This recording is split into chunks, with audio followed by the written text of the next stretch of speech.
New details now on these payments made to Iran on behalf of the United States. Now we are learning the Treasury Department made 2 wire transfers to Iran in the last 14 months. Remember the history now for what the president said in early August. House Majority Leader, California Republican Kevin McCarthy here on that and a bill that will be introduced later in the week. And sir, welcome back here and thank you for your time today. 2 wire transfers in 14 months. We thought it was cash. We were told it was cash. Now it was a wire transfer. What's up? Well, first of all, listen to what the president told us. First, the president broke a long principle policy of America that we do not pay for hostages. He paid a ransom. He said he had to give it in cash to Iran. That's the worst form to ever give anything to Iran. 1, you can't trace where the money goes.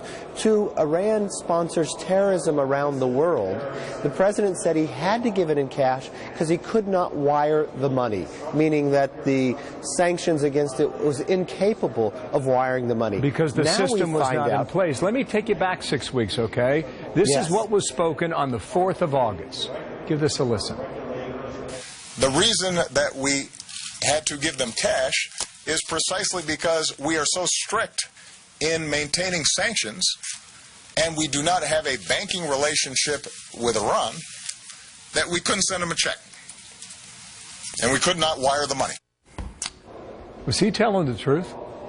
Well, now we find that's just not true. His own administration has wired money twice in the last 14 months. So they're capable of wiring money to Iran, which gives you a better trace of where the money's going, harder and less liquid for them to fund terrorism around the world. But what the president did, not only did he pay ransom for hostages, he did it in the manner that Iran asked for it, so they could fund it around the world. How many more times has Iran's boats come closer to our Navy after this has taken place? Well, the Treasury Department said wire transfers were made, but the president just said there was no system for that set up. So either he did not know or he was not telling the truth. Which one is it? Well, that's what we want to get to the bottom of. Because 1, this Friday we have a bill up to stop any cash payments to Iran so they cannot fund terrorism. To go back to the principle that Americans, we do not pay for our hostages. Look what transpired. It only incentivizes other countries to take more hostages. After they were released from Iran, Iran has now taken 2 more American hostages. This is what is created by this administration. They're not being forthright with us about what's going on. They haven't told the American public. We had not found out about the money till afterwards. They had the capability of wiring the money that gives you a better trace of where it's going. But no, they did exactly what Iran asked them to do, pay them in cash where it's liquid, they can fund terrorism around the world. So you're saying and then tell the American public. Those were the demands of Tehran. That's the case you're making? And we had to meet those demands, otherwise there was no deal. Those were the exact demands of Tehran, but why did we have to ever meet them? We did not. The president announced this when he announced the flawed agreement. That should never have been an agreement. It should have been a treaty, and it never would have been ratified. What the president had promised did not come true. What the president told us about why he had to pay it in cash, first he said it was not ransom, but his own State Department says something different.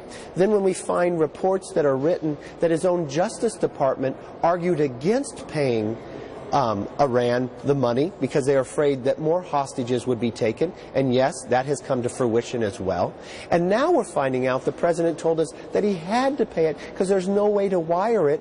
Now we find his own administration has wired money. So what is the truth here? That is why we're passing legislation to stop this ever happening again and more transparency. That comes on Friday of this week. In 10 seconds or less, what do you think this has done to the power of Iran today, the authority they've now achieved?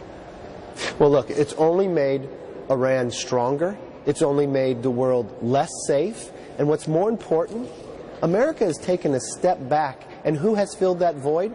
Iran, Russia, and North Korea.